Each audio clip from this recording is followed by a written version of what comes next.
Students, welcome to Sunil's tutorial. I'm Sunil Manwani and today we'll be doing this chapter called as repro in angiosperm. Let's see this. Let's see what is double fertilization. Let's start with double fertilization.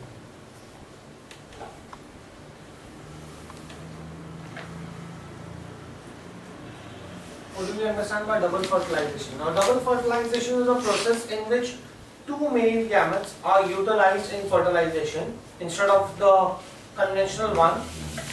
So you will have two male gametes that will be used for fertilization. One male gamete will combine with the egg to form the zygote, and the secondary male gamete will fuse with the secondary nucleus to form the endospermic nucleus. So double fertilization is a process in which you will have two male gametes that will be used. One male gamete will combine with the egg to form the zygote, and the second will combine with the secondary nucleus to form the endospermic nucleus. Right. Double fertilization is a process in which two male gametes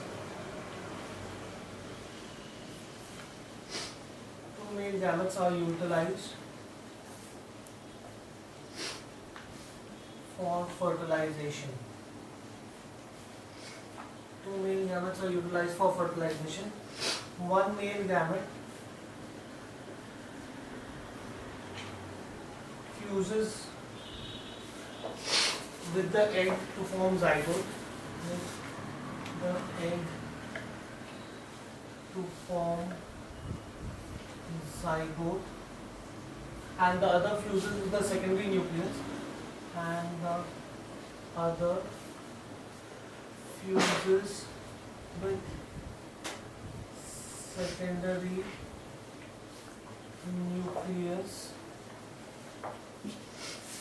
secondary nucleus.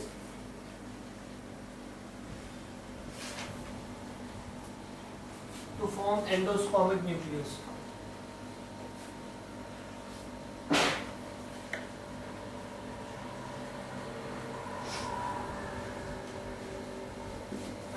So that is what is double fertilization. Since two male gametes are utilized in this fusion, this fertilization is called as double fertilization. You have two male gametes that are used in the process of fertilization, and therefore the fertilization is called as double fertilization. Right, since both the male gametes are utilized,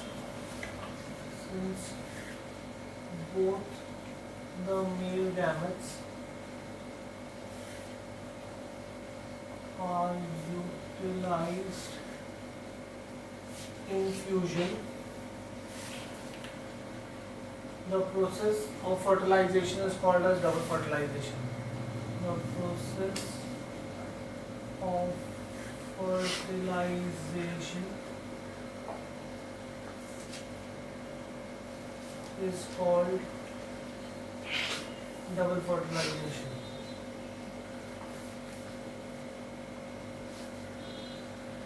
So that is what is double fertilization. Now let's see the process of double fertilization in angiosperms. Right? Let's see the process of double fertilization in angiosperms. Process of double fertilization in angiosperms.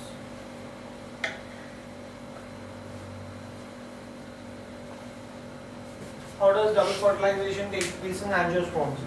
Now, the pollen grain would germinate on the stigma .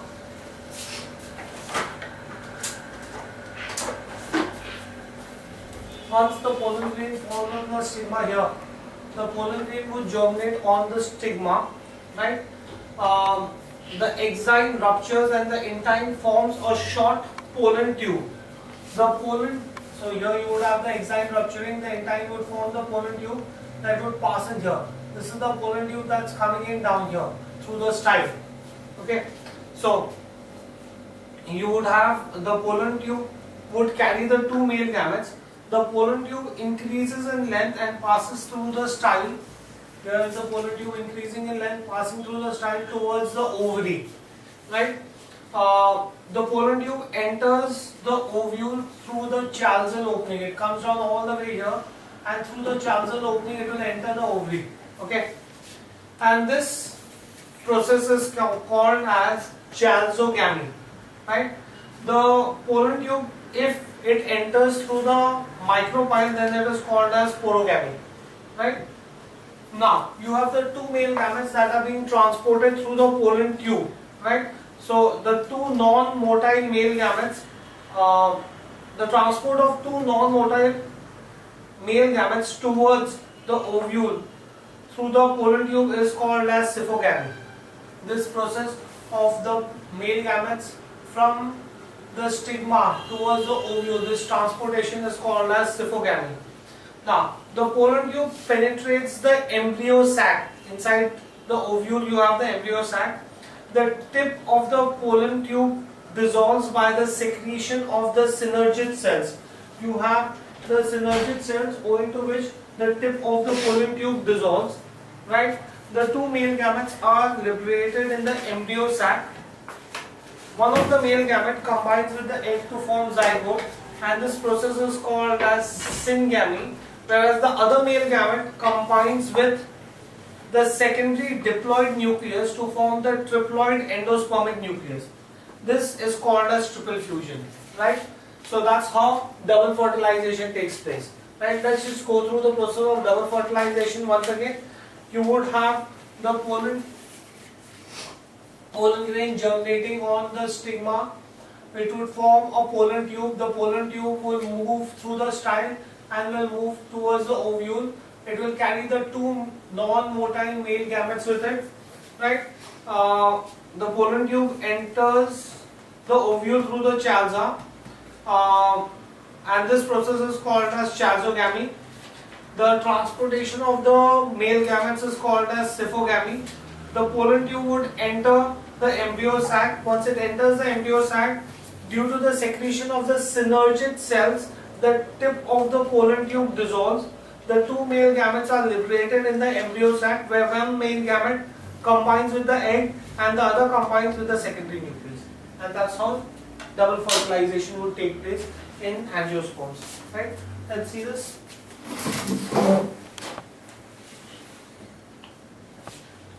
Pollen tube germinates on the stigma. Pollen tube germinates on stigma. The exine ruptures and the intine forms a short pollen tube. Exine ruptures and intine forms a short. The intine forms a short pollen tube. Right? The pollen tube carries the two male gametes. The pollen tube carries the two male gametes. Right? The pollen tube increases in length, passes through the style towards the ovule. Pollen tube increases in length, passes through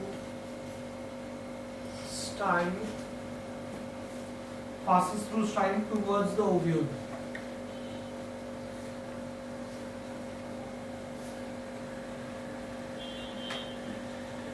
Right?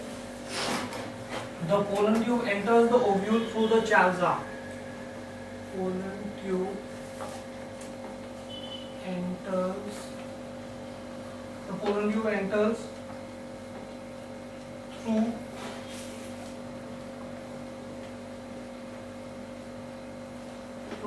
chalza.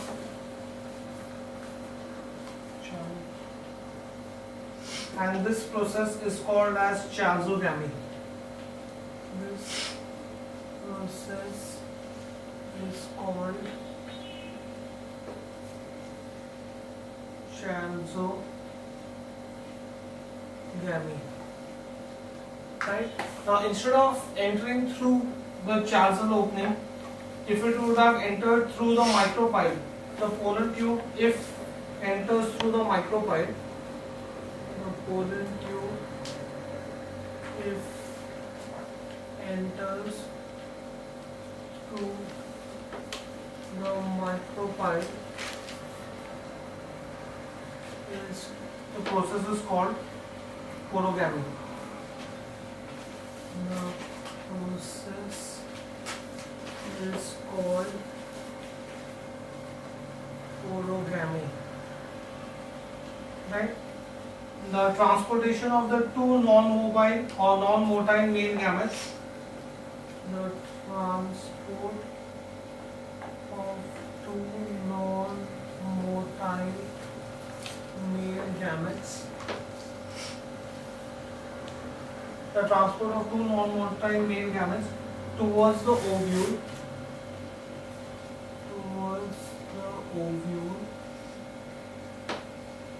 To the pollen tube is called.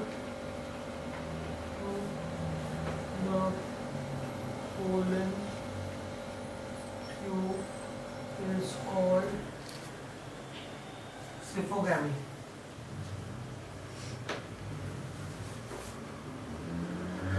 Syphenogamy. Right? So once you have this, the pollen tube penetrates the embryo sac. The pollen tube penetrates the embryo sac. Once it penetrates the embryo sac, the tip of the pollen tube dissolves by the secretions of the synergid cells.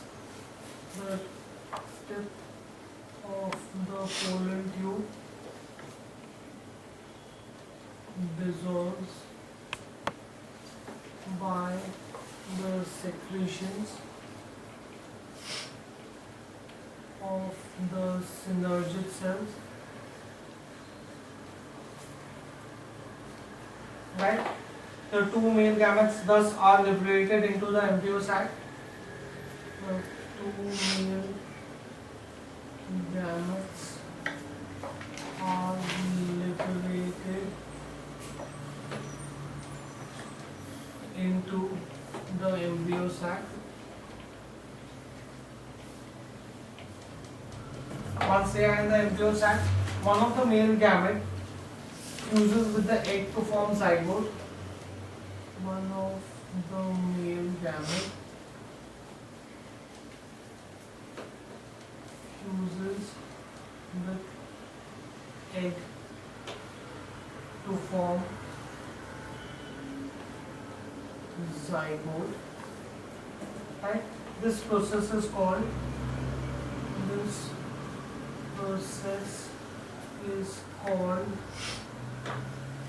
syngamy.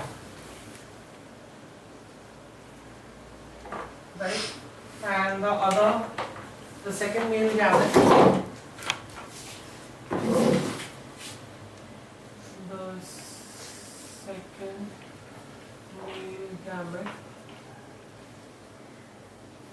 fuses with secondary nucleus,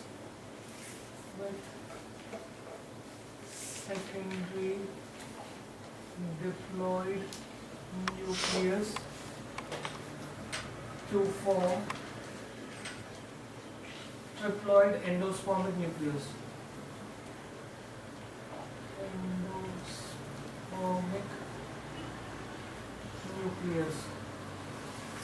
Right? This process is called as triple fusion. This process is called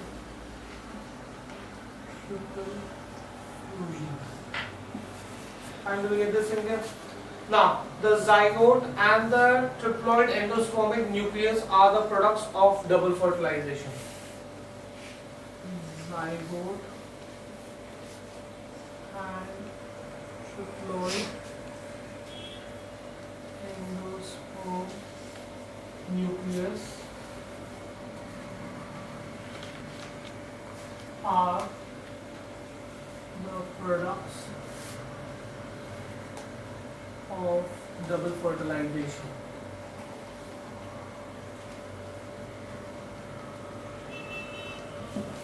right? So that's how the process of double fertilization takes place. Now, what are the post-fertilization changes, right? What are the post-fertilization changes? Why did we have so many parts in the ovule, and what does each part then signify?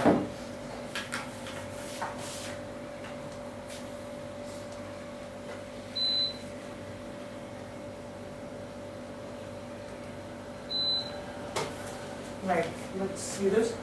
What are the post-fertilization changes? First thing that happens is formation of embryo.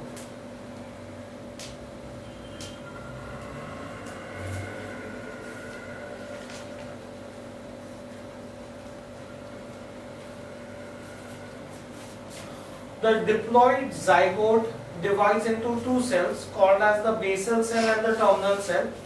The terminal cell then further divides to form embryo differentiated into radical, plumule and cotyledons.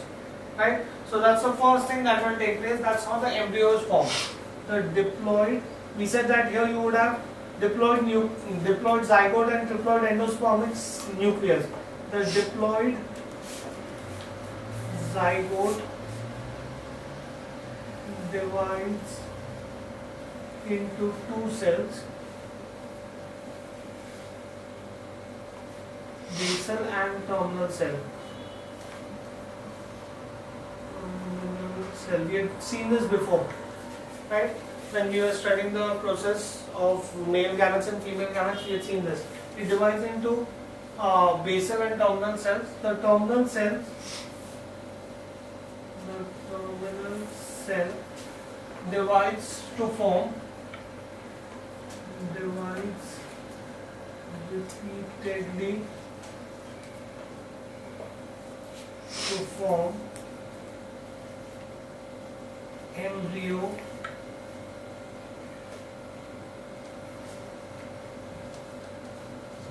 differentiated into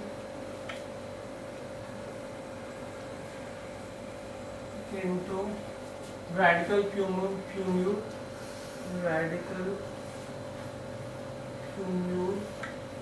and cotyledons. Right? So that's the formation of the embryo. That's how the embryo is formed. Then the next change that would take place is formation of endosperm. Formation of endosperm.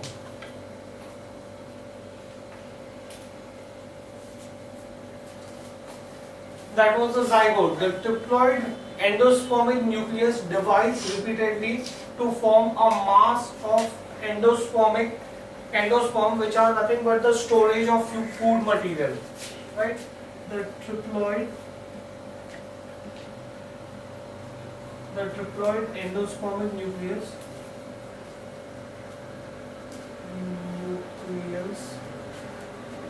divide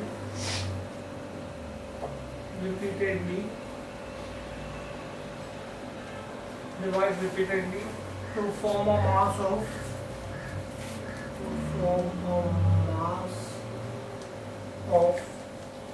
endosperm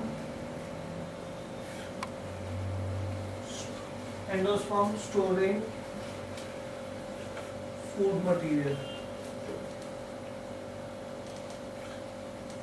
So thus the zygote is used, the triploid endospermic nucleus is used. Now, formation of seed coat.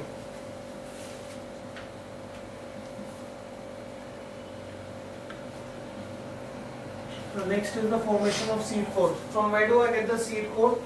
The integument layer that was present, it becomes thick and hard to form the seed coat. And it says that the integuments become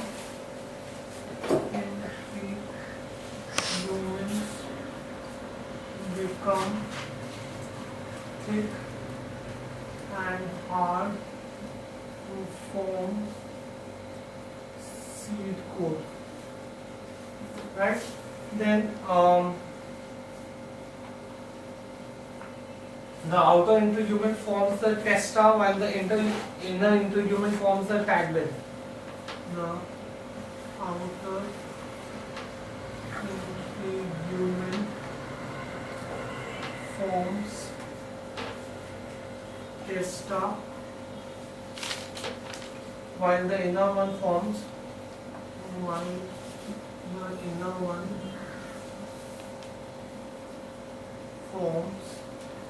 fragment. Right? Then formation of the seed.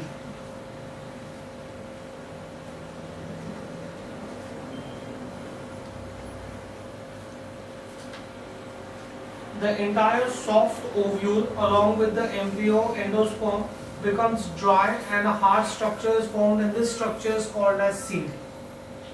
The entire soft ovule along with embryo and endosperm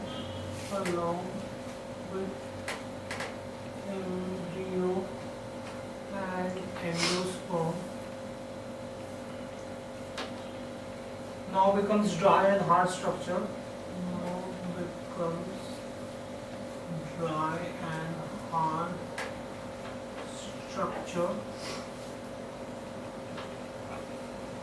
And is known as seed.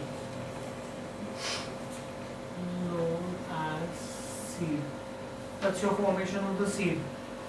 And from where you have the fruit. Formation of fruit. The ovary changes to fruit enclosing the seed. The ovary changes into a fruit. The ovary changes into a fruit enclosing the seed.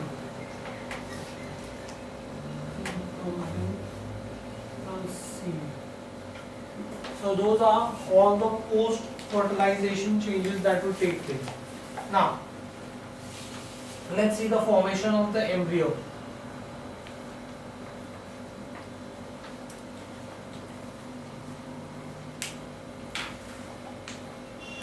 Now let's understand the embryo in detail.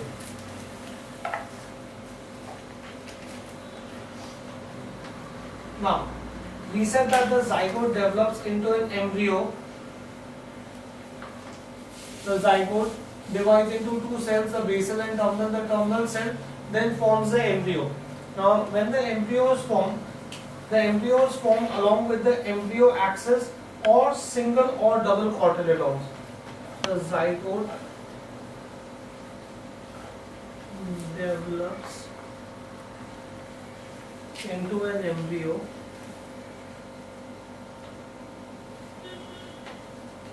with A, embryo axis, and B, a single or double cotyledon. A single or double cotyledon. Right? Let's see this. Here you have, guys, this is your entire diagram of the embryo axis, where you will have the radical, hypocortical, the epicortical and the plumule, right? That's my embryo axis, which is going to be invaded here, and then you have the two cotyledons. So the embryo, the zygote divides into embryo with the embryo axis, and either it could be one or two cotyledons. Fine, do we get this in here? Okay. Now, what is the embryo axis made up of? I just showed you. I can say that the embryo axis is made up of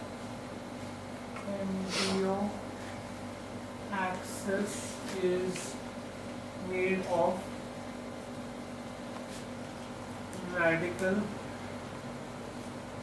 and plumule.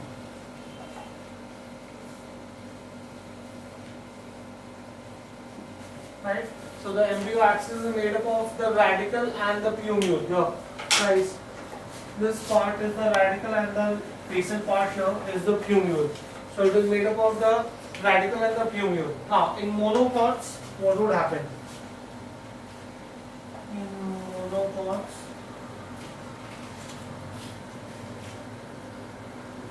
In monocots the embryo has a single cotyledon. The embryo has single cotyledon called, the single cotyledon that it develops is called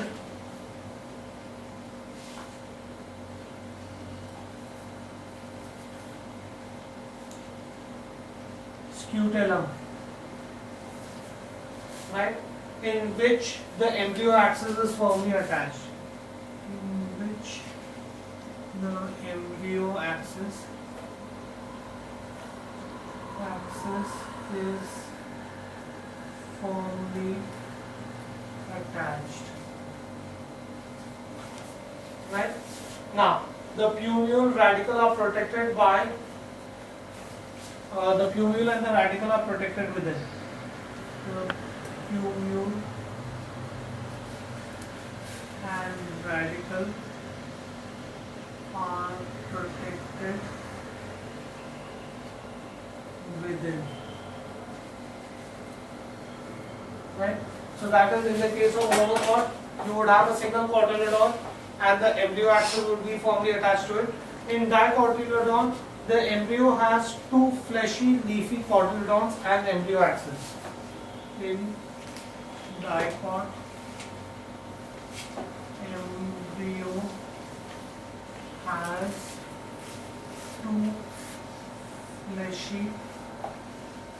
embryo has two fleshy and leafy cotyledons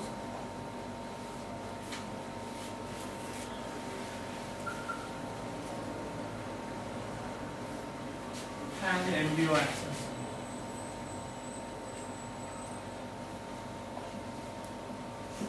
So that's about the embryo. Now let's see the development of a dicot embryo.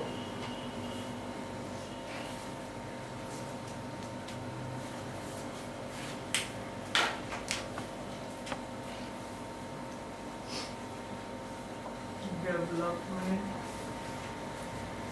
of dicot embryo. How does the dicot embryo develop?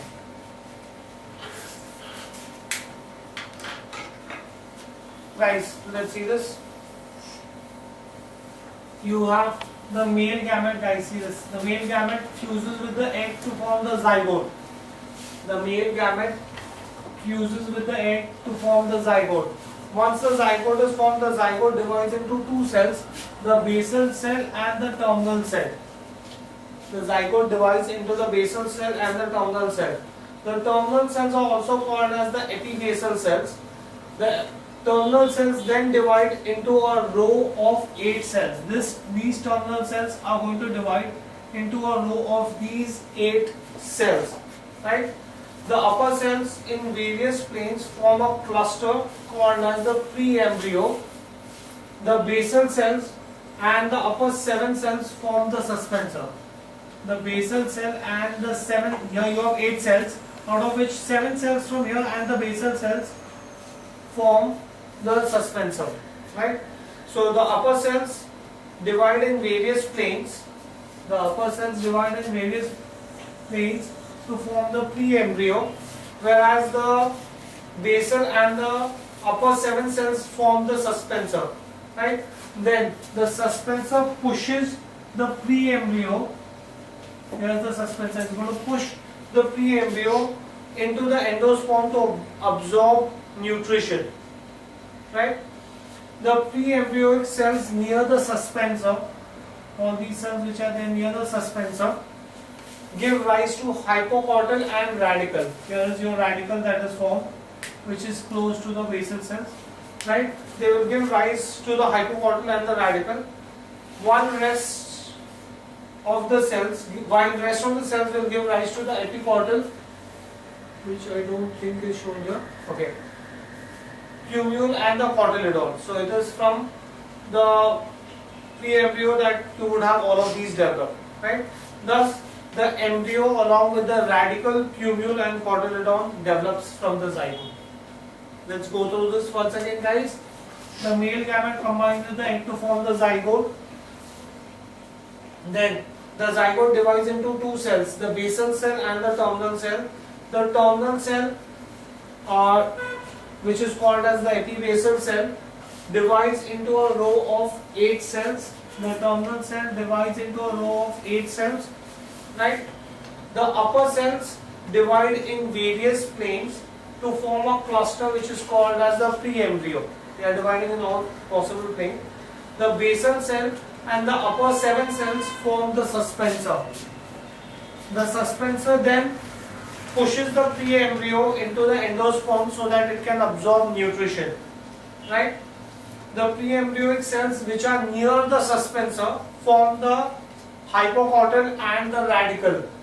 They form the radical, right? And while the other cells form the epicortical, plumule and the cotyledons. The epicortical, the plumule and the cotyledons, right?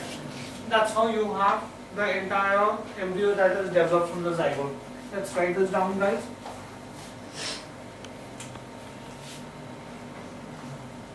The zygote divides into two cells, basal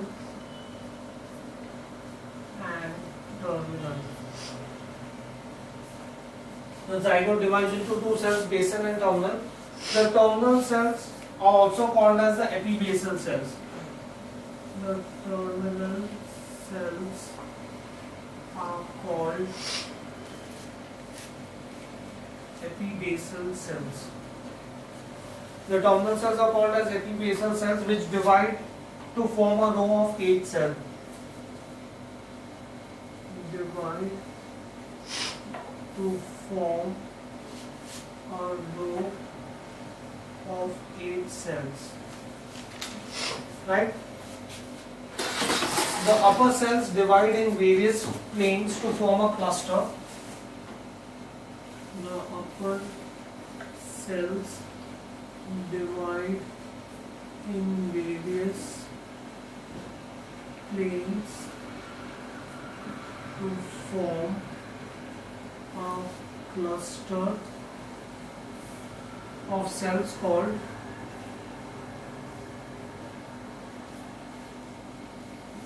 pre-embryo, right? The basal cell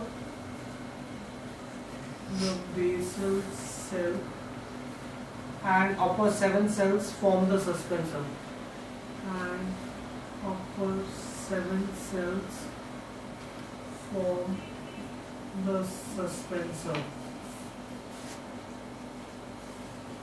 right? Then once the suspensor is formed, the suspensor pushes the pre-embryo. Suspensor pushes the pre-embryo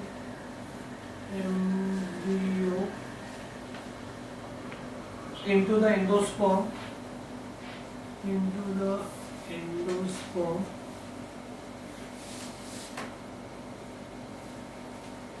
To absorb nutrition. Pushes the pre-embryo into the endosperm to absorb nutrition. As a result, the pre-embryonic cells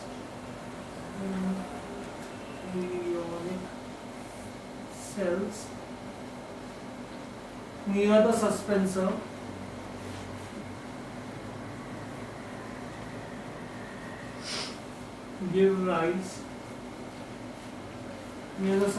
give rise to hypocortical and radical. Hypocortical and radical. Right? Now, the rest of the cells give rise to rest of the other cells give rise to give rise to epicortal, plumule and cotyledon. Epicortal, plumule and cotyledons.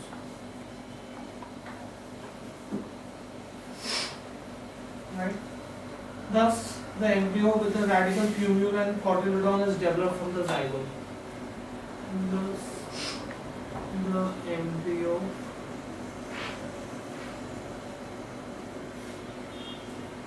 with radical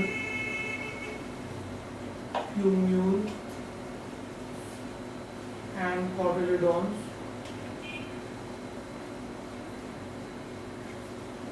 is developed from the zygote. Now, this was the development of the dicot embryo. Let's try to see the development of the monocot embryo. Let's see what happens in a monocot embryo. Guys, here you have the monocot embryo. The male gamete combines with the egg to form the zygote. Once the zygote is formed, in monocot, the zygote divides into three celled pre-embryo. Right? It divides into a three-celled pre-embryo. It would first divide into two cells, which would then give rise to three cells. Now, the three cells are called as the basal cell, the middle cell, and the terminal cell. Basal, middle, and terminal. The basal cell gives rise to the suspensor. The middle cell develops into the plumule and the radical, and the terminal cell then gives rise to a single cotyledon. Right? So you have the three cells. The large basal cell gives rise to the suspensor. The middle cell of the pre-embryo divides into three cells. This middle cell would divide into three cells. Right? The upper two cells develop into the radical, and the lower cell gives rise to the plumule, and the terminal cell gives rise to a single cotyledon. So that's your development of the embryo in the monocot. Fine, do we get this thing here? Guys, let's see this.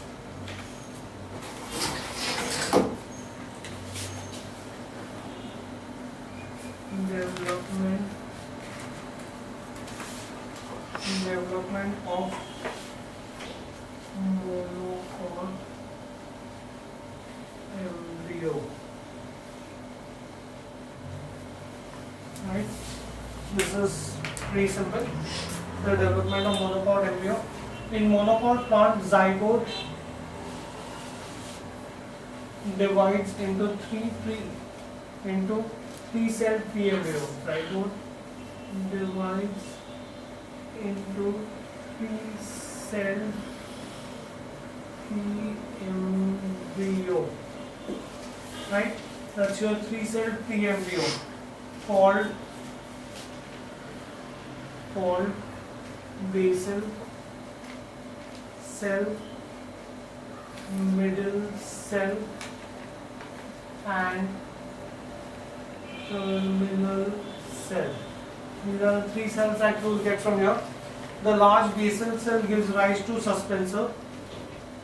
The large basal cell gives rise to suspensor. Right? The middle cell of the pre-embryo divides further into three cells. The middle cell of pre-embryo divides.